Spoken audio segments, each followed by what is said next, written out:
Tonight, fire and your family, lessons from a tragic night, ruling on a brutal jail riot, and cloning Clinton on the big screen. It is not true. That is not true. CTV News with Lloyd Robertson. Good evening. It is a terrible reminder to all Canadians of the ever-present dangers of fire. 5 young children lost their lives today in 2 separate house fires in southern Ontario. It was in the hours just before dawn. Flames and thick smoke quickly engulfed each home, trapping each family inside. And adding to the horror was the fact that at least one of the homes had a smoke warning detector. With more on the fatal fires, CTV's Jennifer Fraser. A distraught father tries to cope with the death of his 3 children.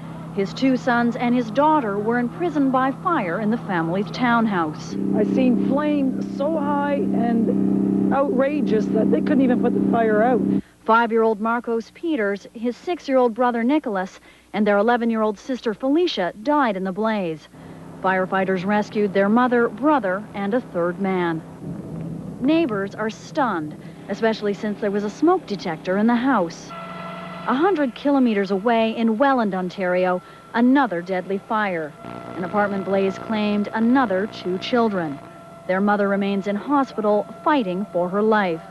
The deaths of these 5 children have left many wondering how such a tragedy could occur, especially when smoke detectors are mandatory in Ontario. You have to take fire safety seriously. You have to take responsibility for your own fire safety, not just after a tragedy, but 365 days a year. Fire spreads quickly, more so than most Canadians realize. In just 2 minutes, an entire room can be engulfed in flames. That's faster than most fire crews can arrive on the scene. So members of Toronto's fire services are taking to the streets. What we're trying to find out is whether people have smoke detectors in their home. Programs like this are important, but our ultimate goal is to make them redundant to a point where we're coming to the door and people are fully prepared. Making sure smoke detectors are located throughout the dwelling and that they are powered and clean. And if all your other exits were blocked... And locating alternate exits from the house is a must.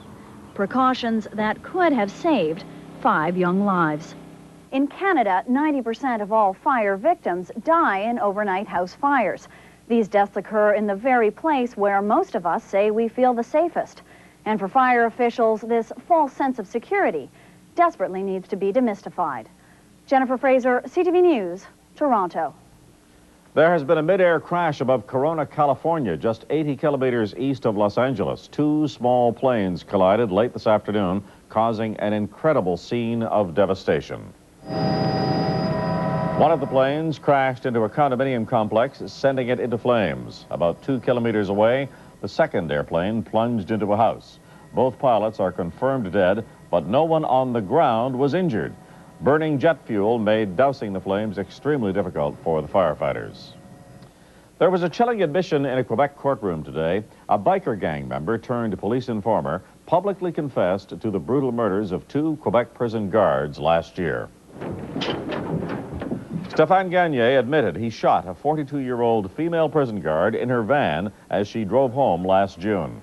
Gagné also acknowledged he participated in the gangland-style attack on a prison bus that killed 1 guard. Gagné was sentenced to life in prison. Police allege both killings were ordered by the leader of the Quebec Hells Angels.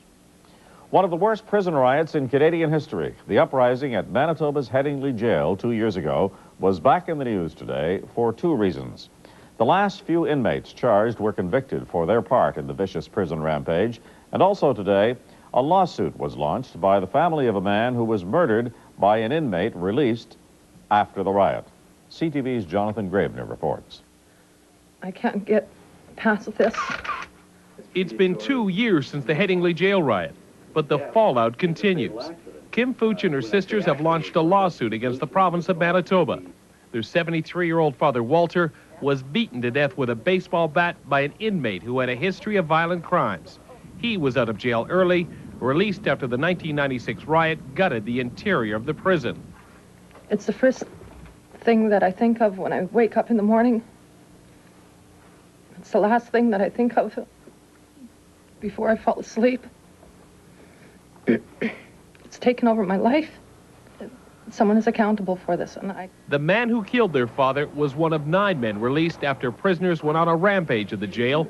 During that riot, guards were beaten and sex offenders were taken hostage. Some had fingers cut off. Keeping to myself. Brad Anderson was one of the prisoners charged after the riot. He wants his identity hidden because he fears for his life.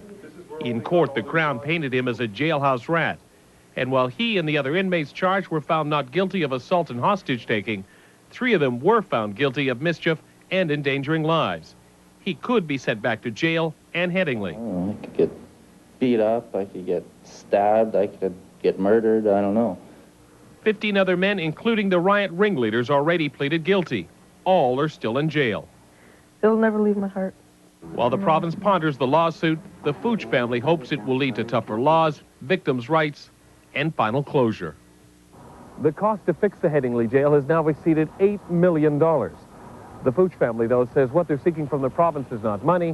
What they want is an admission that the man who killed their father should never have been let out of jail. Jonathan Gravener, CTV News, Winnipeg. Surprising news out of the United States today. The Clinton administration is preparing to relax some sanctions against Cuba. Direct flights to the island are expected to be reinstated to allow the delivery of food and medicine. Washington denies it is softening its hardline policies, but it does admit the move was prompted by the Pope and his call for more humanitarian aid. CTV's Mark Sickstrom reports. One of the purposes of Pope John Paul's visit to Cuba was to encourage democratic reform and ease the plight of the Cuban people. Fidel Castro responded by releasing 200 political prisoners, and now the United States is about to make a gesture of its own. The cumbersome procedure to approve the delivery of medicine will be streamlined. Direct flights to the island by humanitarian groups will be allowed, and the ban on the sending of money to relatives in Cuba will be lifted. Some of those sanctions were imposed in 1996 after Cuba shot down 2 civilian planes, killing 4 Cuban Americans. Clinton has made a mockery of this shutdown and these 4 people that died that day, their families and everybody else. Hardliners in Congress don't like the new policy either. In my view, we're rewarding a dictator before he has done anything. Others see it as a constructive step. We got to respond to these gestures. This is the way you get movement. And so I don't, people say, when is change going to come to Cuba? Change is coming to Cuba. The better question is, when is change going to come to U.S. policy? I think that for many years they tried to be a hard line with him. If that haven't worked, let's try the other way.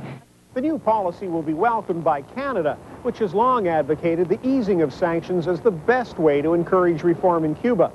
But the administration, mindful of the powerful anti-Castro lobby in the U.S., is denying it's softening the embargo, though actions speak louder than words. Mark Sickstrom, CTV News, Washington. Still to come in tonight's news, gloves off. The fight here in Canada to stop ultimate fighting. But first, taking notes from a disaster. Inquiry into a fatal train crash, putting safety back on track. Closed captioning is brought to you in part by Comfort and Quality Inns and Hotels. Something for everyone, practically everywhere. A cross-country train trip, which turned into a nightmare last September, is forcing Via Rail to toughen safety standards. The derailment near Biggar, Saskatchewan, killed 1 woman and injured dozens of others. An investigation into the fatal wreck has come up with 27 recommendations to strengthen the rail company's safety policy. CTV's Rosemary Thompson reports. The train was called the Canadian, a cross-country trip that ended suddenly in Biggar, Saskatchewan. 6 months after the derailment, Via Rail can't explain what happened. Cause or causes of the Biggar accident are yet not known. 1 woman died. 65 passengers were injured. Via Rail hired 2 independent consultants to examine its safety standards. The railway will implement 27 recommendations. It will appoint a full-time safety director. Safety incidents can be reported anonymously, and there will be more discipline and structure for staff training. Training it tested on 4 VIA employees who were suspended after the accident. When we finally invited them back in, we put them directly into a classroom, and we made sure that their training was where it should be. Serious questions were raised after the crash. It's alleged VIA staff disconnected a heat detection system because of repeated false alarms. We were not aware of such practices, certainly would not approve of it if it would have been known to us. The system might have warned the crew the axle was overheating. It eventually snapped. A dream vacation became a nightmare. One man from New York was stuck in the wreckage while his wife died beside him. His lawyer says safety should have been VIA's priority all along. And to make it a priority now indicates to me that it wasn't before, which would be no surprise given what happened at the bigger accident. The family of the woman who died in the crash say they're not satisfied with VIA Rail's safety recommendations. They're planning to sue the company for $15 million in punitive damages. Rosemary Thompson, CTV News, Montreal. Reform Party leader Preston Manning chose his words very carefully today as he kept up criticism over a recent Senate appointment. Manning, who was traveling in Quebec, says the Prime Minister made Ross Fitzpatrick a senator in return for a lucrative stock tip years ago. Chrétien has denied the allegations and threatened to sue. Aware of the threat, Manning was careful not to provoke the Prime Minister and essentially asked Canadians to make up their own minds in this matter. The nation's capital is awash in red tonight as thousands of Liberal supporters converge on Ottawa for their annual party convention. The party here is the operative word. Delegates are in a festive mood because the Prime Minister is riding high in the polls, and he says he may even be ready to fight for a third term. CTV's Diana Bishop has more. The Prime Minister is in an upbeat mood and ready to celebrate. After all, the Liberals are high in the polls, have won the war on the deficit, and are bragging that there is money to spend on a legacy, like the $2.5 billion Student Scholarship Millennium Fund. Yes, we have invested in the young people in the last budget and gave me a lot of satisfaction. And so the next few days will be pretty much of a love-in. Hello. British Columbia. Hello. How are you? Rank and file are expected to vote overwhelmingly for Chrétien in a mandatory leadership review. But the backroom talk will be about who will be the next leader. Although today Chrétien suggested he might consider a third term. Will you fight the next election? I hope so. Why not? And others say it would be good for the party if he does.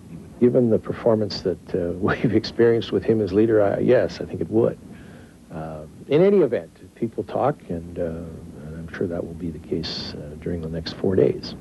But it's likely the Prime Minister is leaving the door open just to put an end to the leadership speculation. And leadership hopefuls like Paul Martin and Brian Tobin are playing along. Both say if Chrétien wants to run again, that's okay with them. Diana Bishop, CTV News, Ottawa. Funeral services were held today for Chrysler Canada head Yves Landry. He died on Sunday of a heart attack while vacationing in Florida. He was 60 years old. Nearly 1,000 people filled Assumption Church in Windsor, Ontario for the ceremony. Landry was praised by auto workers and politicians as a man who passionately worked for his company, his community, and his country. In attendance, the Prime Minister. A second funeral will be held this Saturday in Landry's hometown of Thetford Mines, Quebec. Coming up, playing with a death sport. The plan to bring ultimate fighting to a Canadian ring. Also ahead, job hunters dig up a scam. A CTV consumer report.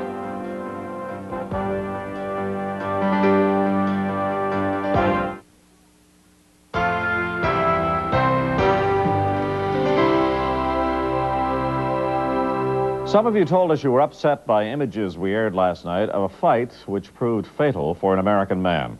Yes, the images were gory, but they are an unfortunate reality of our times. And that reality, called extreme or ultimate fighting, could be making a return to Canada. A fight promoter wants to stage the bare knuckle event on a native reserve near Montreal in May. But as CTV's Scott Lowry reports, Quebec police say they will go to the mat to stop the bout. Extreme fighting, a controversial no-holds-barred punch-up, is coming back to the Ganawagi Mohawk Reserve outside Montreal, care of this martial arts teacher. I hope people are going to keep an open mind. It's no different than boxing. Questions about safety are flying, especially since the outcome of this fight Monday night in Kiev, Ukraine, that cost American Douglas Dedge his life. It did really, really bothered me. not that the sport is dangerous.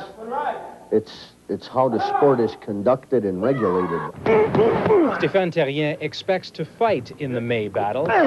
If you get knocked out, it will happen in boxing also. For the gentleman, it will happen in Kiev. It's just a bad luck, I would say. You know what I mean? It is a bad luck. You know, 1 in a million in what happens to them. It could be the second time extreme fighting comes to Quebec.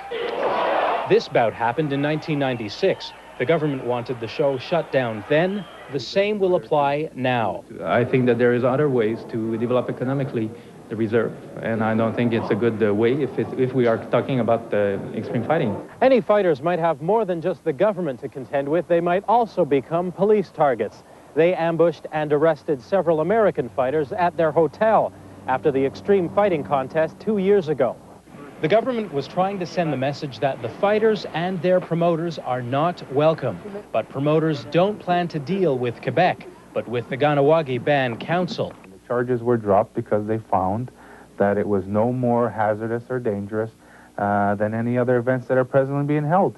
While Thomas prepares a production he says will go without a hitch, many are not sure he can make that guarantee. Scott Laurie, CTV News, Ganawagi, Quebec. Some other news in brief tonight. Several cliffside homes along the California coast succumbed to the forces of nature today. Homeowners say faulty construction and the effects of El Nino are to blame for the devastation. The World Health Organization is warning of a tuberculosis epidemic if action isn't taken soon. The infectious disease kills more people worldwide than malaria and AIDS combined, and the organization says the numbers will rise if steps to control it aren't taken. And Major League Baseball gave the green light for media mogul Rupert Murdoch to buy the Los Angeles Dodgers today. The deal, worth about $350 million, was bitterly opposed by another media mogul, Ted Turner. The number of help wanted ads is at a 7-year high in Canada, and that should spell jobs for many of this country's 1.4 million unemployed. But some of those ads can be misleading, and if job hunters aren't careful, they can end up losing money instead of earning it. CTV's Lisa LaFlamme reports on the want ad schemes in tonight's Consumer Report. This trip to the mailbox didn't provide the home-based business Dill Clack was banking on. Over a month ago, he responded to this ad in his local paper, an opportunity to make up to $2,500 a week for simply stapling booklets together and mailing them off to clients. It sounded good, so he sent the so-called startup fee, a check for $54.57 to a mailbox in Toronto. They were supposed to supply a stapler with it and all the equipment to go with it. Instead, his money bought him a photocopied batch of papers he was to recopy, staple, and market himself. No mailing list of clients, no stamped envelopes, not even the stapler. Similar business opportunity ads are popping up in papers right across the country. The lure of making money, big money, right in your own home, no experience necessary. The problem is greatest where unemployment is highest. In the Maritimes, the Better Business Bureau gets 50 calls a week from people out of work, vulnerable to promises of profit. There doesn't seem to be any drop in these types of inquiries, so that means that these companies are out there full tilt. Is it a mail drop or what? Police forces across Canada are investigating, but admit it's hard to build a case when individual victims are out such a small amount. But if you have a pattern and you can demonstrate that there are hundreds of people involved in this over a wide geographic area, then it does become more of a public issue. It's a big issue for home-based businesswoman Helen Walker. She gives seminars on how to start up a successful company and what to watch out for. She says do some investigating of your own before you invest a cent. If there's no way to find out more without actually paying money, then back out. Just stop there. That's advice Dill Clack is slow to accept, even after his stapling business ended before it started. That was going to be a little bit of extra money for me if it had panned out. Didn't pan out, so I'll try again somewhere else. But next time, Clack says he's keeping his money until he gets the goods. Lisa LaFlamme, CTV News, Toronto. When we return, the shades of truth in primary colors.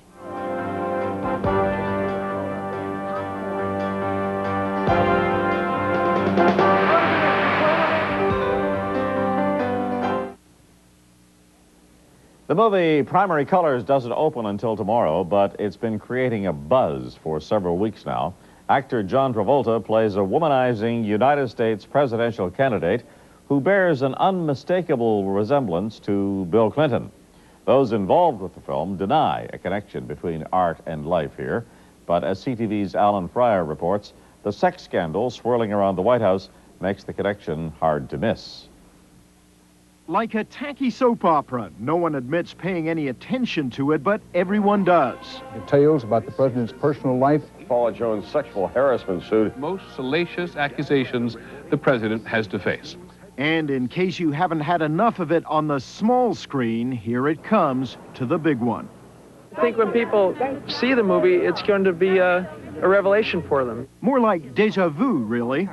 A hairdresser has come forward alleging a long-term affair. When they show it explicitly on the screen like that, you think, oh, it could have happened, or it could have been that way. I'm gonna win this thing. John Travolta plays Bill Clinton in all but name, a Southern Governor Jack Stanton who's running for president. Just as the president, the real one, is running for cover. Allegations sound familiar? Governor Jack Stanton seduced me. They should. Yes, I was Bill Clinton's lover for 12 years. It's just humiliating what he did to me. Well, this has to be handled just right. Just right. I thought I was in a parallel universe.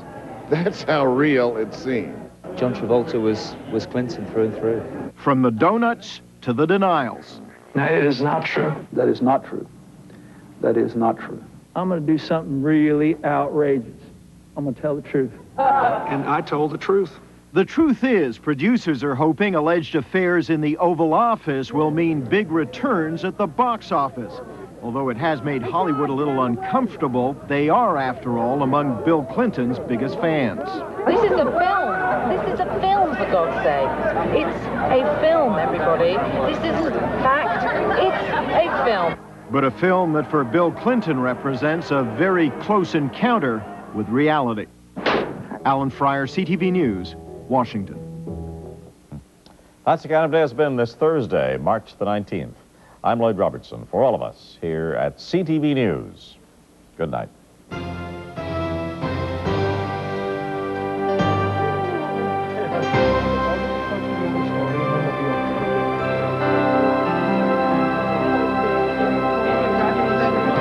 CTV News, Canada's most watched news, thanks to you. And for news anytime, 24 hours a day, choose CTV News 1. News every 15 minutes.